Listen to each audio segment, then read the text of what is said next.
I have. Oh, you can hear me. Well, I won't finish typing that out. Yay! I'm so sorry.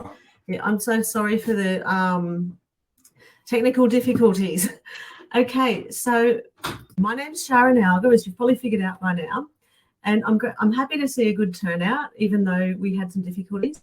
And I'd like to warn you that I am sick. I may cough. It may affect my voice, but I've taken some cough syrup and we'll hope for the best.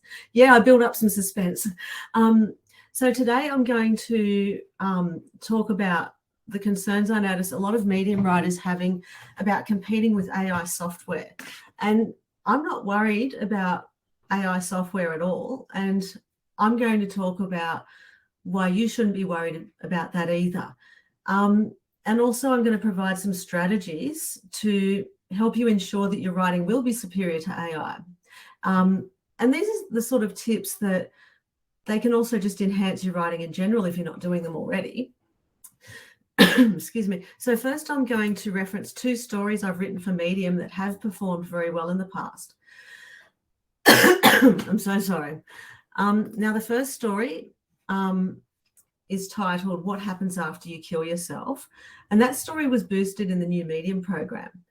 And in honor of today's event and the topic I'm talking about, I did a little experiment. I ran that title, What Happens After You Kill Yourself, through an AI program. I wanted to see the wall of text it gives me.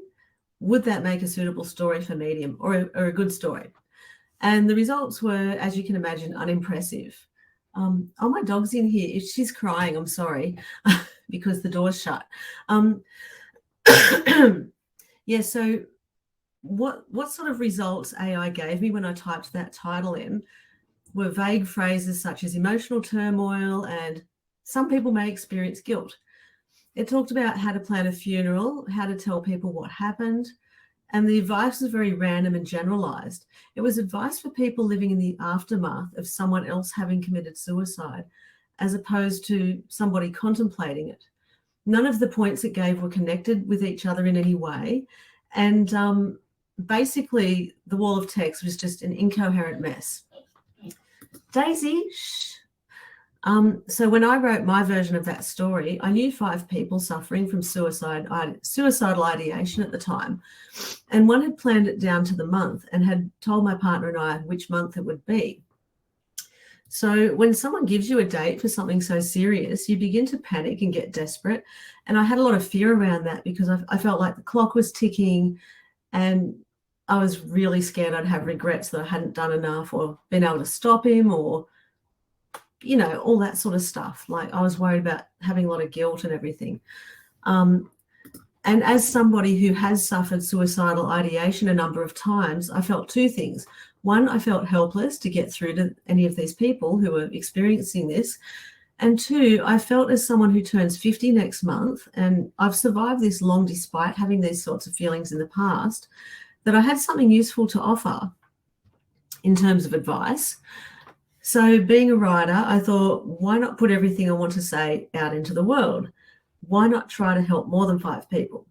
So I wrote that story using the same sorts of words I had used to talk myself down from the ledge when I had suicidal ideation thoughts. And here's where I stand on AI writing. It will never be able to talk someone down from the ledge as well as a human being can. So I want you to think about that AI story I made up with that title. Can you imagine if I copied and pasted that body of text into my Medium dashboard and hit publish? Do you think that story would have been boosted by the Medium program? And I think we can all agree the answer would be no. And why is that? Well, one of the most important reasons is because humans nominate those stories for the Boost program, and they base their criteria on human attributes. And one of the most important ones is the author's lived experience or expertise. So I don't have any mental health qualifications, but I do have relevant life experience, and I had something to say that was helpful to some people. Excuse me. So that story got a lot of positive feedback as far as I can tell, because when someone is having these sorts of thoughts, they need an honest human connection and they need to feel understood and as though somebody cares, and they need to perhaps have some reassurance that everything's going to be okay. They don't need a list of unconnected random bullet points that don't even address the concern that they had originally. And another reason I feel that the story resonated with a number of readers is that it took a deep dive into the emotions of the topic. And that's going to be something I'm going to discuss later in this session, ways that we can do that. The second story I want to reference, because this is just to get an idea of the subject matter today. My second story was written before the Boost program, and it was a featured story, and the title was Goodbye Victoria's Secret Angels, Hello Straight Male Tears. So obviously a very different tone, but I wanted to illustrate that, you know, this works for all different types of stories. The human element matters. So that story offered entertainment and laughs, and it looked into the dark side of the industry, and it provided social commentary. These are all things that AI does not do well.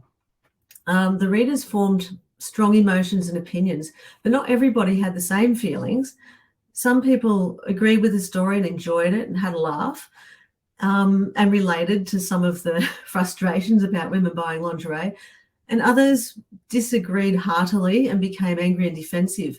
So on both sides, people had lots to say, and they shared what they had to say in the comments.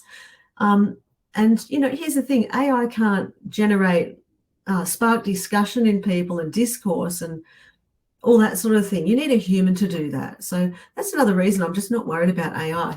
But yeah, so we'll keep going. And so when I wrote that story, I anchored the story with my own personal experiences, and I shared my perspective based on my opinions. And as the readers read it, they looked for themselves in the story. And that's what we do when we read stories. We assess where we fit into it. And we think, well, how is this relevant to me? And people read stories, and while they're doing that, they dig into their own personal memories, and they compare their life experience to your life experience, and they think, well, do I agree with her or not? And, you know, if they feel strongly, they're going to want to tell you and have a talk about it in the comments.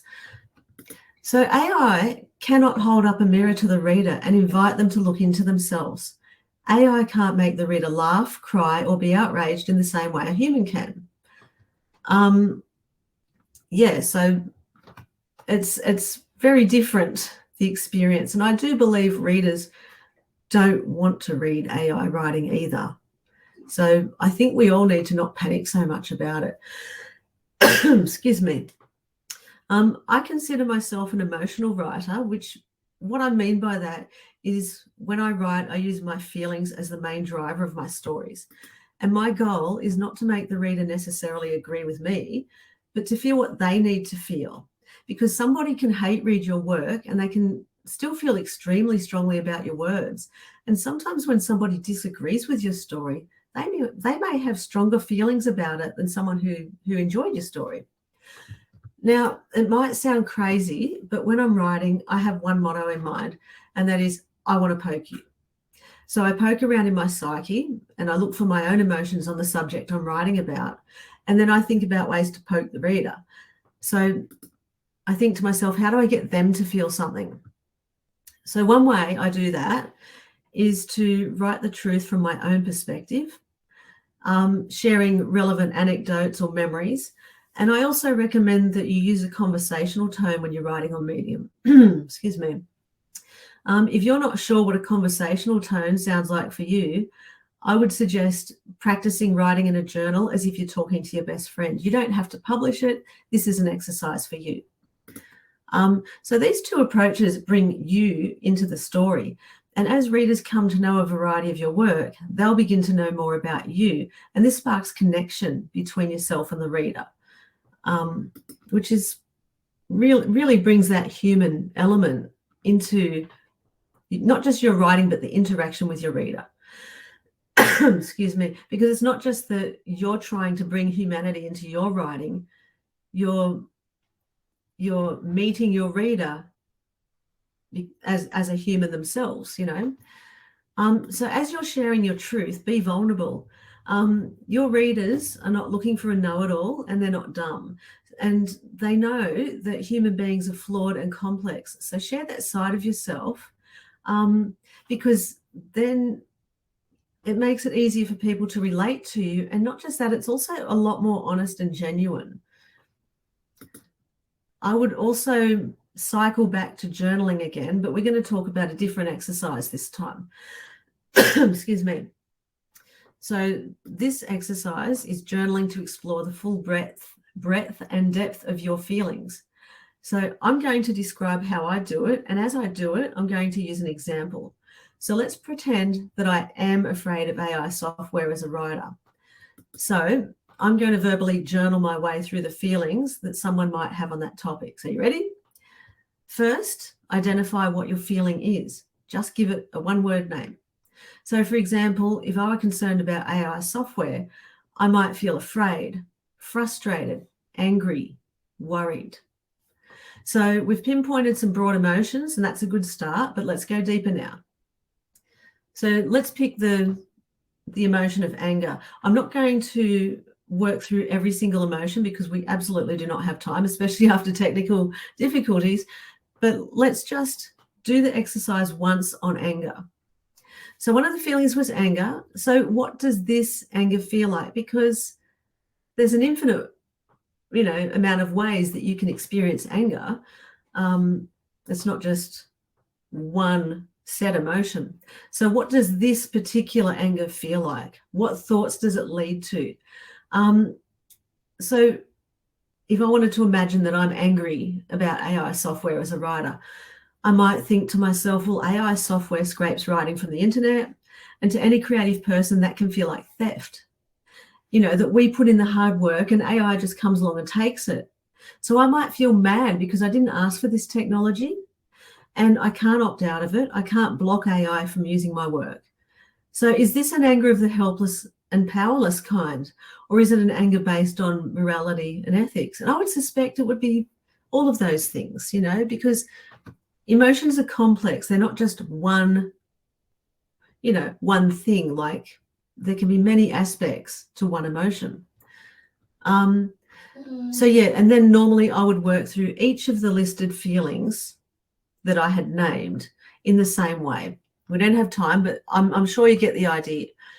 And so if the overall opinion towards what I'm worried about or what I'm journaling is negative, so if it's negative, I'll think, well, what could help the situation? I'll start journaling that. And in this example, I am feeling negative about AI. So I write down, I could take some deep breaths. I could make a plan to learn more about AI. I can focus on how to make my own writing shine among AI content, which is what we're talking about today. I can share my opinion with others on how I feel about what's happening. And obviously a lot of this you wouldn't put into a story. It's kind of an exercise for you to get in touch with your own feelings and learn how to name them and describe them and develop that emotional lexicon or emotional writing muscle. So I do that as well. So when you journal like this, just keep going deeper and deeper and keep questioning what the feeling is and why it exists. And it can be really, really surprising what comes up. Because you start with this little list of about 4 or 5 emotions, just names. And as you journal on them and go into more detail, you end up with this big, long body of work or text. And you can just use that for yourself as an exercise to develop that writing muscle with emotion. Or, out of all these little emotions, you could have created an entire story, which is pretty exciting. That's just from your feelings. So up until this point, this journal was for you. But if you do want to make a story out of it, then what you would do is take the parts from your journaling that aren't too personal for publication and create your own story around that. And while it's important to be vulnerable with your readers, You don't have to share anything that you're uncomfortable with. And another thing I would point out too is that when you write in an emotion-centric way for the public, facts are still relevant and important. And I can't stress that enough. It's not an opportunity to rant about something that isn't true, or something you heard about but you don't really know much about it, or you just thought, I just felt like talking about it. You have to check that you have the correct facts first, and then you can write about your feelings on the facts. Okay, I just read a comment. The other thing that helps you to establish some boundaries on how deeply you're going to share with your reader is to imagine the backlash. People are going to disagree with you sometimes, and you have to accept that, and you have to respect it, because you're entitled to your feelings, and so is your reader. So sometimes when you put a highly emotional story onto Medium, the algorithm just goes crazy. And so you'll have lots more notifications than usual, and your positive comments will go up. And guess what else will happen? Your negative comments will go right up too. And if you're not used to a lot of negative comments, it may feel like a sudden attack. And you're not actually, and you might think, what's going on? And then eventually you might realize, oh, it's because the story's performing well in the algorithm. So what you have to ask yourself is, if this piece blows up that you're writing, that's, from the heart and it's very heartfelt, can you handle the backlash on this topic? How sensitive will you be about it? And there's nothing wrong with being sensitive or thinking that you can't cope. But if the answer is no, and you think, oh, I don't know if I could handle people coming after me for that, then don't publish it. You're allowed to not publish it. Or you might think, oh, I'm a bit delicate right now, so I might leave that story and wait until I feel like I can cope with, because most people can disagree in a respectful way, but some people do get aggressive, especially if you've made them feel something so strongly and they don't agree. Sometimes people get aggressive, and even though we wish they wouldn't, sometimes they do. And if the answer is yes, I can cope for this, I'm ready, bring it on, then go for it, publish it, and it'll probably do very well. And over time too, you'll come up with ways to handle, that sort of, I guess, backlash or feedback. And you'll probably learn to handle it in your own way. And the last thing I would say, what time is it? Oh, it's 10 o'clock. I should be wrapping up.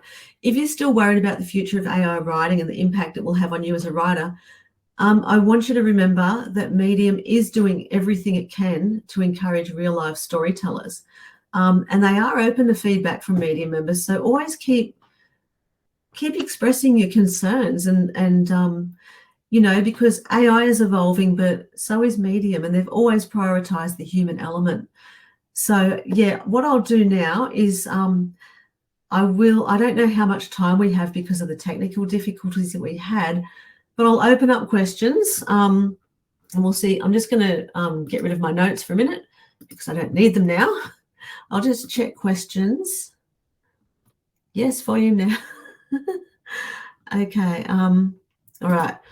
So if anybody has any questions, I'm just going to scroll through chat. It's mostly talking about the technical stuff. Yeah, Windows sometimes does with must be the algorithm. Thank you for that. I did laugh when I read that, and you probably couldn't hear me. It happens to the best of us. Yeah, the AI are definitely at work here trying to silence the human uprising. Yes, that helped me to get through some of the frustration. Thank you. See, this is the human thing I'm talking about. So somebody wrote, Rob Brennan wrote, I love how this technique can also be applied for those of us who are excited about creative possibilities and opportunities with AI too. Well, that's interesting. I hadn't thought of that. So thank you for making that point. And Selinka, I don't know if I'll say your surname correctly. I'm sorry if I don't. Selinka Sarah, or Sarah, Main takeaways to set ourselves apart from AI: conversational tone, vulnerability, right from the heart, journaling feelings, set boundaries on what to share with readers. Yes, thank you, Selinka. You go to the head of the class. You took notes or mental notes. So thank you for that. Do we have any other questions? Do we have any actual questions? It looks like we don't, but you know what? It's 2 past 10 o'clock my time in the morning. So I'm going to say goodbye. I thank all of you for participating and having patience. And I'd like to also thank Medium for inviting me to speak today, because I absolutely would not have just done this on my own steam unless they had have poked me. So yes, and thank you as well. I'm going to say goodbye now. Have a lovely day, and I hope you keep enjoying all the sessions. Bye-bye.